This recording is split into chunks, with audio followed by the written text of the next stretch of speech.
So, I and every furry I know collectively lost our minds when the trailer for The Bad Guys dropped. It not only included the most quintessentially furry character designs since Disney's Robin Hood, but it also had a scene where the guy is called a good boy and his tail wags.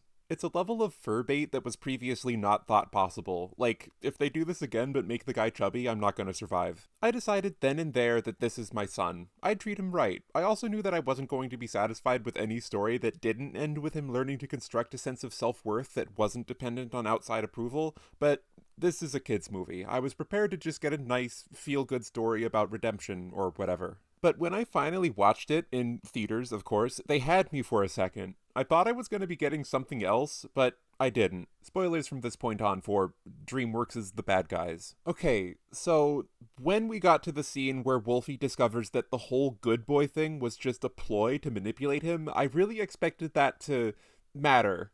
That was the inciting incident. It's the whole thing that makes Wolf think that he could be accepted and loved by human society, and it's a lie. He's not a good boy.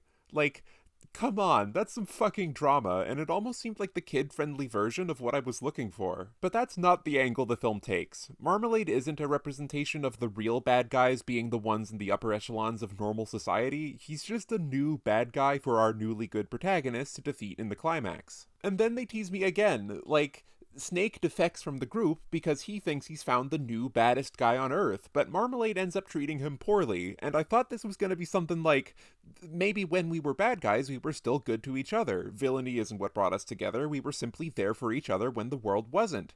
But that's not what happens either. Snake is in on it, and he helps the bad guys defeat the real bad guy in the end. I mean, it was fun, but I would have had a much easier time enjoying it as a fun children's flick if I hadn't been teased like this. Thanks for watching.